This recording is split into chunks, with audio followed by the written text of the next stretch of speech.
प्यारे भारतवासियों, मैं आपको नेक्स्ट लेवल में स्वागत करता हूँ।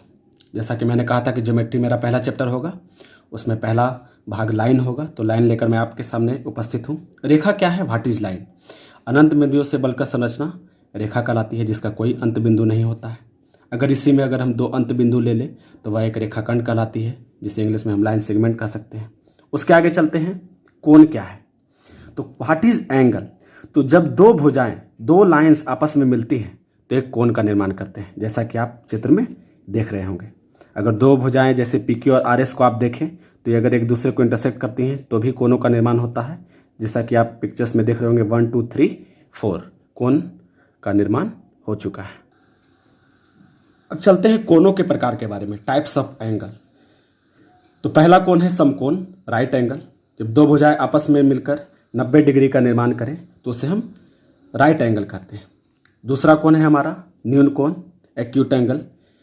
जैसा कि आप चित्र में देख रहे होंगे, जब कोई कोण 0 से 90 डिग्री के बीच एंगल का निर्माण करता हो, 0 से 90 डिग्री के बीच अगर किसी एंगल का निर्माण होता है तो उसे एक्यूट एंगल कहा जाता है। उसके बाद हम चलते हैं अधिक कोण, एब्ट्यूज एंगल के बारे में। तो एब्ट्यूज एंगल उस एंगल को कहते हैं जो 90 डिग्री से 180 डिग्री के बीच होता है। उसके बाद चौथा कोण रिजु कोण, स्ट्रेट लाइन, जिसका मान x बराबर 180 डिग्री अगर हो, 180 डिग्री के कोण को हम स्ट्रेट एंगल कहते हैं, या हिंदी में उसे कह ले तो रिजु कोण कहते हैं। अभी तक जो मैंने बताया एंगलों के बारे में, उस पर हम कुछ एग्जाम्पल्स बना लेते हैं। वीडियो को पॉज करके पहले आप बनाने का प्रयास करें, उसके बाद मैं तो सॉल्व करूंगा ही। हाँ, तो पहला है 2 डिग्री। 2 डिग्री 90 डिग्री से कम है तो यह न्यून कोण है। 91 डिग्री, इसका मतलब ये 90 डिग्री से अधिक है। 90 डिग्री से अधिक है, इसका मतलब यह अधिक कोण है, जिसे हम ऑब्ट्यूज एंगल भी कह सकते हैं। 178 डिग्री, ये भी 90 डिग्री से अधिक है तो इसे ऑब्ट्यूज एंगल, अधिक कोण कह सकते हैं। यह है 90 डिग्री तो इसका मतलब ये राइट एंगल है, सम कोण है। 89 डिग्री, फिर से यह 90 डिग्री से कम है, इसका मतलब फिर से यह कौन सा एंगल है? एक्यूट एंगल या न्यून कोण। 108 डिग्री, 108 डिग्री 90 डिग्री से अधिक है, इसका मतलब यह कौन सा कोण हो जाएगा? यह कोण आपका ऑब्ट्यूज एंगल हो जाएगा या अधिक कोण हो जाएगा। अब ये जो प्रश्न है 190 डिग्री, तो ये तो 180 डिग्री से भी अधिक हो गया। इसके बारे में आपको मैंने नहीं बताया था तो मैं बताता हूँ। जब कोण 180 डिग्री से अधिक हो तब उसे रिफ्लेक्सिव एंगल कहते हैं, प्रतिवर्ती कोण। कौन सा कोण कहते हैं? रिफ्लेक्सिव एंगल, प्रतिवर्ती कोण। 190 डिग्री जैसे हम मान लिया कोई कोण बनाते हैं, मान लिया इस कोण का मान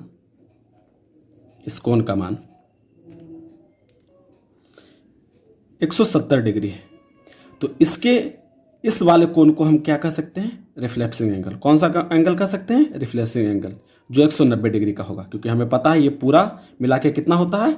360 डिग्री। तो ये अगर 170 डिग्री है, इसका मतलब ये कोण का मान कितना है? 190 डिग्री। तो इसी एंगल को हम कौन सा एंगल कहते हैं? Reflexive angle. अब हम बात करेंगे दो और महत्वपूर्ण कोणों के बारे में। एक होता है संपूरक कोण। तो संपूरक कोण दो कोणों से मिलकर बना होता है, जैसा कि आप चित्र में देख रहे हैं, एक बनी हुई है x डिग्री और y डिग्री। तो दो कोणों से मिलकर संपूरक कोण का निर्माण होता है, और संपूरक कोण के दोनों कोणों का योग 180 डिग्री के बराबर होता है, यानी x प्लस y 180 डिग्री के बराबर होता है। अगर आपको x निकालना है तो 180 माइनस y करना हो, अगर y दिया हुआ है और x निकालना हो तो 180 माइनस x हम कर सकते हैं। इसका मतलब हम कह सकते हैं कि जो x और y का मान होगा वह 0 से बड़ा और 180 से कम होगा। तो यहाँ पर हम उसके कुछ एग्जाम्पल्स बनाते हैं। तो संपूरक कोण ज्ञात करें। अगर एक कोण 60 डिग्री दिया हुआ है, क्या दिया हुआ है? 60 डिग्री, तो हमें पता है कि x बराबर क्या दिया हुआ है? 60 डिग्री। तो हमें क्या निकालना है? y। तो y जैसा कि आप देख सकते हैं 180 माइनस क्या होता है? x। तो हमारा x 60 दिया हुआ है तो हमारा y कितना आ जाएगा? 120 डिग्री। उसी तरह से दूसरा क्वेश्चन क्या दिया हुआ है? x बराबर 98 दिया हुआ है, इसका मतलब हमें पता है y बराबर डायरेक्ट हम 180 माइनस 98 कर सकते हैं। तो यहाँ पर y बराबर हमारा मान कितना आ गया? 102 डिग्री। कितना डिग्री आ गया? नहीं, ये गलत हो गया है। हम देखते हैं 180 में से अगर 98 घटाते हैं तो कितना होता है? 82 डिग्री। कितना डिग्री होता है? 82 डिग्री। अब तीसरे क्वेश्चन की ओर चलते हैं। तो x बराबर 190 डिग्री, लेकिन हम लोगों ने देखा क्या था? हम लोगों ने कहा था कि x और y का मान 0 और 180 के बीच हो सकता है। इसका मतलब ये हमारा संपूरक कोण नहीं है, तो इसका संपूरक मान नहीं निकाला जा सकता है। तो इस चीज़ को भी हमें ध्यान देना है कि x और y का मान 0 और 180 के बीच ही हो, वही कोण संपूरक कोण कहलाता है। अब हम चलते हैं पूरक कोण की ओर, कंप्लीमेंट्री एंगल। तो पूरक कोण संपूरक कोण की तरह होता है, लेकिन इसमें x प्लस y का मान 90 डिग्री होता है।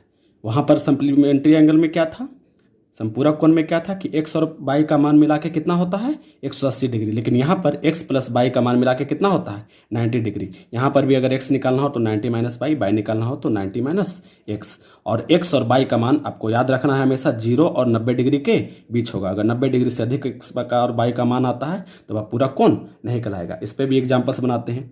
48 डिग्री दिया हुआ है, तो डायरेक्ट एक कोण अगर 48 डिग्री है तो दूसरा कोण निकालने के लिए डायरेक्ट हम क्या कर सकते हैं 90 में से इसे घटा सकते हैं। तो जब हम 90 में से इसे घटाएंगे तो हमें कितना मिलेगा 42 डिग्री, यानी पहला कोण 48 है तो दूसरा कोण कौन सा होगा 42 डिग्री।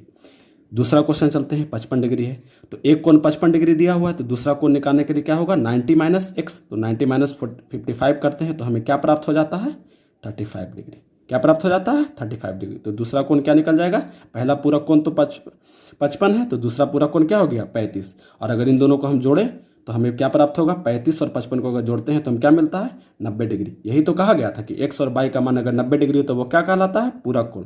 यहाँ पर हमें पूरक कोण मिल गया है, एक 35 और एक 55 है, इन दोनों का योग कितना हो गया 90 डिग्री।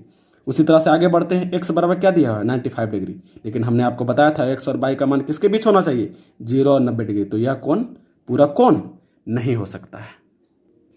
अब चलते हैं कुछ महत्वपूर्ण क्वेश्चंस की ओर। कहता है कि किसी कोण का पूरक कोण उस कोण का डबल हो तो उस कोण का मान बताएं।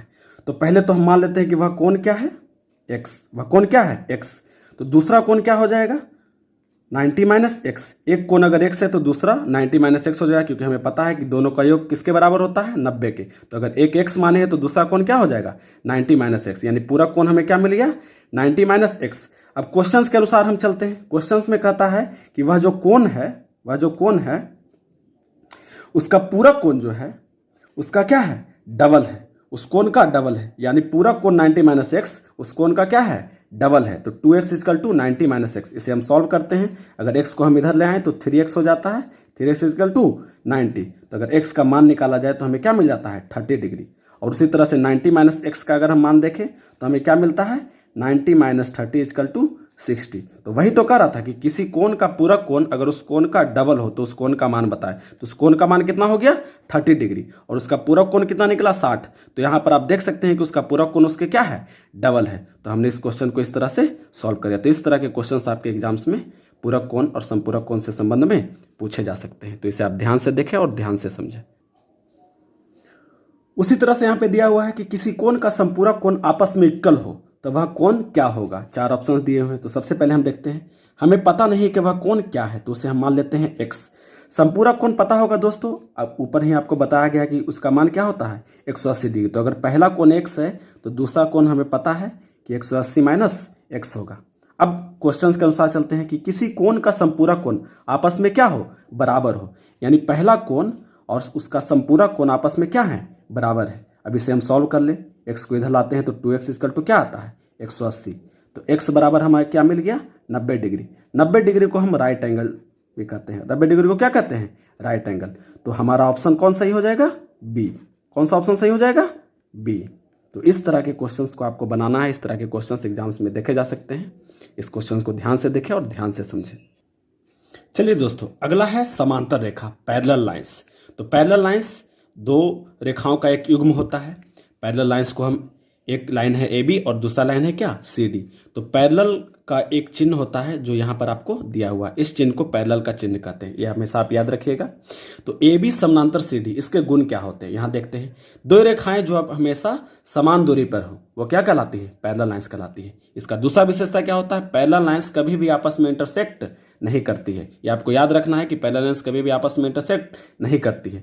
लेकिन एक चीज़ आपको ध्यान रखनी है जो परीक्षा में पूछा जा सकता है, अगर पैरेलल लाइंस के बारे में आपको एग्जाम्स में दे दे और एक ऑप्शन ये रहे कि क्या पैरेलल लाइंस अनंत पर मिलती हैं, तो हाँ ये अनंत पर मिलती हैं। इसका एक प्रॉपर्टीज होता है कि पैरेलल लाइंस अनंत पर मिलती हैं, क्योंकि अनंत पर तो हमें पता नहीं है कि क्या होता है, तो ये अनंत पर मिल सकती हैं। तो ये हमेशा ध्यान रखा। अगर ये ऑप्शन में दिया हुआ रहे पैरेलल लाइंस इंटरसेक्ट नहीं करती है तो ये सही है, लेकिन अगर अनंत पर मिलती हैं कहा जाए तो ये चीज़ें सही हो सकती है, तो इसको आपको ध्यान में रखना है। यहाँ पर एग्जाम्पल है, क्या ये युग्म आपको पैरेलल लग रहा है? नहीं, तो इसे हम कट कर देंगे। क्या युग्म आपको पैरेलल लग रहा है? हाँ, तो इसे हम क्या कर देंगे? सही। तो पैरेलल लाइंस के बारे में हमने सीख लिया। दूसरा हमारा सबसे इंपॉर्टेंट क्षेत्र है वह है प्रतिच्छेदी रेखा, इंटरसेक्टिंग लाइन। अगर दो रेखाएं, यहाँ पर आप देख सकते हैं AC और BD, AC BD आपस में क्या कर रहे हैं? इंटरसेक्ट कर रहे हैं। तो AC BD अगर आपस में इंटरसेक्ट करें तो दो दो कोनों का दो युग्म बनता है। जैसे आप देख सकते हैं A और C और B और D, तो A और C आपस में बराबर होते हैं और B और D आपस में क्या होते हैं? बराबर होते हैं। याद रखना है कि अगर दो रेखाएं आपस में इंटरसेक्ट करें तो उसके आमने सामने का कोण आपस में क्या होता है? बराबर होता है, जो आपको चित्र में दिखाया गया है। एक चीज और ध्यान रखना है, आप AC रेखा को देखिए। AC रेखा पे दो कोण का निर्माण हो रहा है, A और B, तो A प्लस B 180 डिग्री होता है। और इधर से अगर देखा जाए AC रेखा पे तो C और D का निर्माण हो रहा है, तो C plus D equal to 180 degree होता है। यह भी आपको ध्यान रखना है। अब देखिए, कोण A कोण B और कोण C और कोण D को रैखिक युग्म भी कहते हैं। क्या कहते हैं? रैखिक युग्म। और रैखिक युग्मों को योग 180 डिग्री के बराबर होता है, जो मैंने आपको बता दिया। दो कोनों का युग्म रैखिक युग्म कहलाता है। और यहाँ पे हमने बताया कि A प्लस B बराबर क्या होता है? 180 डिग्री। तो यहाँ पर यही चीज लिखी हुई है कि रैखिक युग्म का योग किसके बराबर होता है? 180 डिग्री के बराबर होता है। तो ये बातों को आपको ध्यान में रखनी है, ये प्रॉपर्टीज आपको आगे क्वेश्चंस में अप्लाई होंगी। अभी आपने देखा कि दो रेखाएं जब आपस में प्रतिच्छेद करती हैं तो दो कोनों का युग्म का निर्माण होता है, जिसे रैखिक युग्म करते हैं। तो उन कोनों को कौन सा कोण के नाम से जाना जाता है? तो उसे शीर्षाभिमुख कोण कहते हैं। A बराबर B और C बराबर D को अपोजिट एंगल या शीर्षाभिमुख कोण भी कहा जाता है। तो उसी पर आधारित एक क्वेश्चन हमने रखा है कि ये देखिए, दो रेखाएं हैं जो आपस में इंटरसेक्ट कर रही हैं, इससे आमने सामने का कोण का निर्माण हो रहा है, जिसमें एक कोण का मान आपका 75 डिग्री दिया हुआ है और BCD का मान निकालने के लिए कहा जा रहा है। तो आपको ये तो पता होगा कि आमने सामने का कोण बराबर होता है, तो 75 डिग्री किसके बराबर होगा? C का। तो हमें पता चल गया कि C का मान कितना है? 75 डिग्री। उसके बाद हमने आपको अभी बताया था कि ऊपर में जो युग्म बनते हैं, जो रैखिक युग्म बनते हैं, उनका मान आपस में 180 डिग्री के बराबर होता है। तो अगर हम देखें D प्लस 75 डिग्री, तो वो आपस में कितना डिग्री के बराबर होगा? 180 डिग्री के बराबर होगा। तो अगर हम D निकालना चाहें तो 180 में से 75 गया तो हमें कितना मिल जाता है? 105 डिग्री। तो हमें C मिल चुका है, हमें D मिल चुका है। तो अगर हमें D मिल चुका है तो हम ये भी कर सकते हैं कि जब हमने D का मान 105 डिग्री निकाल लिया है तो हमें पता है कि D किसके बराबर होगा? B के। तो जब D 105 है तो B भी किसके बराबर हो जाएगा?